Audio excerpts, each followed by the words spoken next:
Well, it's been a while since I produced one of these, hasn't it? So this is a vlog of an amateur darts event which is taking place in Watford. Thank you, Chloe. 9-month-old is coming with me. That's the only way I can get to these things nowadays. Also taking Connor Scutt and the future Mrs. Scutt, Beth, as well, along to this one. And should be about 32 entries, I would imagine, at Croxley Green, Royal British Legion. And amongst the entries is also Martin Lukeman, the world number 35. So it should be an interesting day's darts. I'm hoping to play as well. So I hope you enjoy this video and get an insight into what these fantastic events are all about. Now, it's actually a running joke when I go to these events that I can't actually park or reverse or parallel park. So all of those things are a real failure of mine in life. So here is an example of me trying to come out of a space and reverse park. It doesn't go very well. Well, you don't have to, obviously, but just an idea.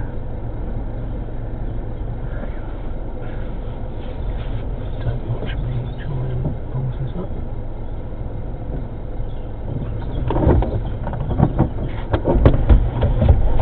It's alright, if you mess it up, it's my fault anyway, it's my suggestion. Yeah. Oh no. No. Part normally. Right, part normally. Part normally. Yes. Yeah. What are the chances of that? I don't know. They're on a sub, mate. Yeah, it's fine. There is lots of room out the back. In fairness. That was amazing. I won't lie. That did tickle me. Yeah. So we got to Croxley, Royal British Legion, and it's a really nice venue actually, 4 boards, and it's all run under the Darts in Watford banner, and you can find a link to Darts in Watford in the description of this video. And it's run by Paul Newnham, and he does a fantastic job, and he's again one of these fantastic darts volunteers and organisers that just does just a fantastic job in terms of running all the events. They've got a lock-up league, they do opens there, this was one of those, and they have events all throughout the year. So if you're in the Watford or Hertfordshire or North London area, then definitely check them out, because it's another one of those sort of hotbeds of local darts, and it's great that venues like this exist. Isn't it? Because this is where obviously the grassroots sport takes place, and Paul does a great job, and thank you very much to him for letting me film at quite short notice, as you can see. So on arrival it was quite clear that there wasn't actually that great turnout. Sometimes this happens, of course, there's diary clashes in the calendar, and just sometimes for whatever reason there just aren't enough people at the event. So there were only 16 of us there, and this of course meant a round robin as opposed to a straight shootout, because of course it gives an opportunity for more darts, and hopefully therefore more bar takings as well, which totally makes sense. Now of course the only problem with that from my perspective was that I had an 8-month-old baby with me, and this is where my wonderful plan of taking my baby daughter along to the darts started to unravel quite quickly. So Beth, future Mrs. Scutt at this point, very kindly offered to look after her, and unfortunately Chloe decided at this point to basically have a meltdown. Now she behaved herself for the first game, so you can just see the stats here. I played John Spring in my first game, and as you can see, terrible from my perspective. Didn't score very well at all, didn't settle, missed a load of darts, and missed a load of darts at double in the first leg and didn't get going in the others. John Spring also didn't get going either, really, but he is much better than that, than these statistics show, and this will come up later in the video. Now the second match, I then played Craig Searle, who I haven't seen for a couple of years, and it was at this point that Chloe really wanted to let her feelings known that being in a quiet darts hall was perhaps not the way that she wanted to spend a Saturday afternoon, and she decided to scream. very loudly, and Beth, absolutely hero, took the pram and dragged her out into the hallway to seek refuge so as not to put off the rest of the players. I was then in a situation where I thought, well, I've just knocked the microphone there, apologies. Where I thought, well, what do we do? Do I pull out, or do I attempt to carry on? So I opted to carry on because I thought that would be disrespectful to my opponent if I just pulled out immediately before we were about to start. And I decided to throw the darts as fast as I possibly could. Now, of course, there's no footage of any of this because, of course, it's carnage, as you can imagine. And I decided to throw the darts as quickly as possible. And would you believe it, this actually worked to produce actually some much better stuff.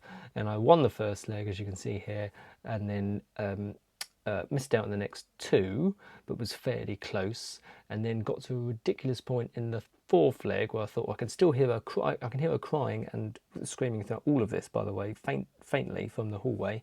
I'm thinking, I just need to get to to baby Chloe here, and I need to relieve Beth of her duties, who's been a hero up until this point.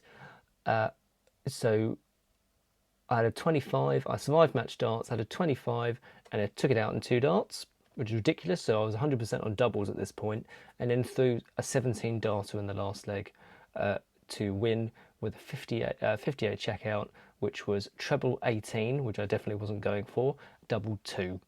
And a just ridiculous situation.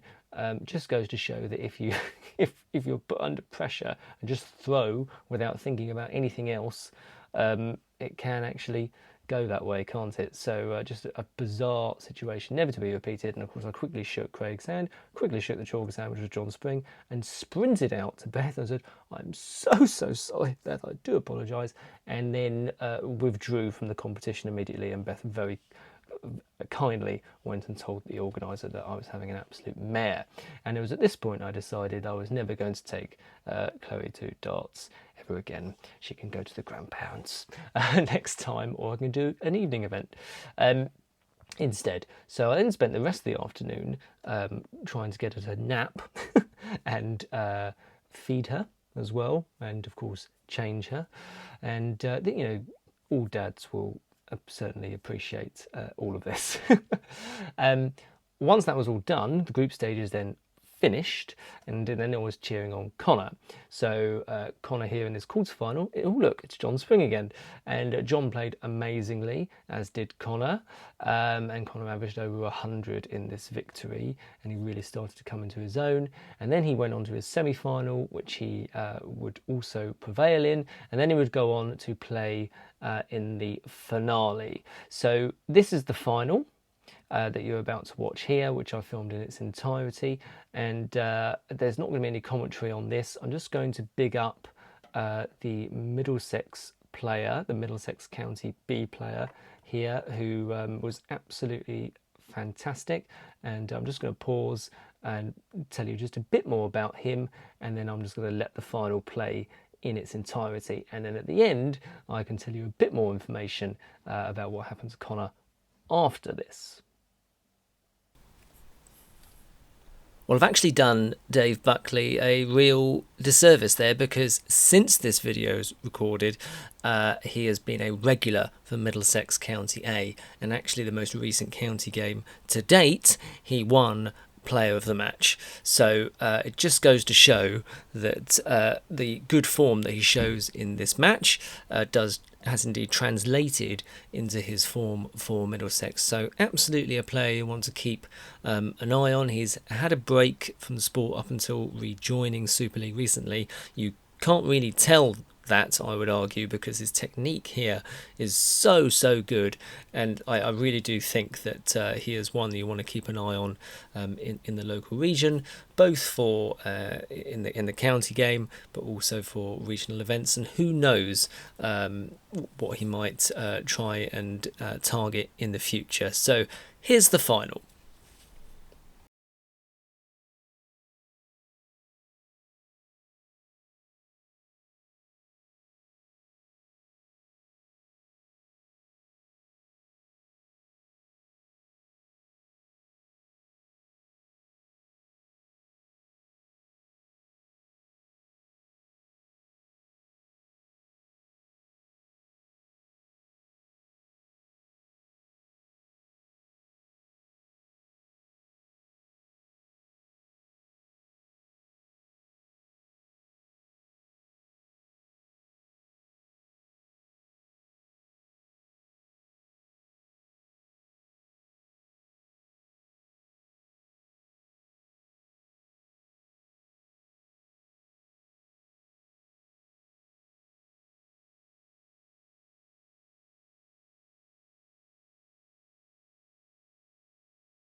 So the very next day after this was actually recorded, Connor got an invite to the Players' Championship as a top-up player. He got in a car very early in the morning from Surrey to go all the way to Leicester to compete on the Pro Tour.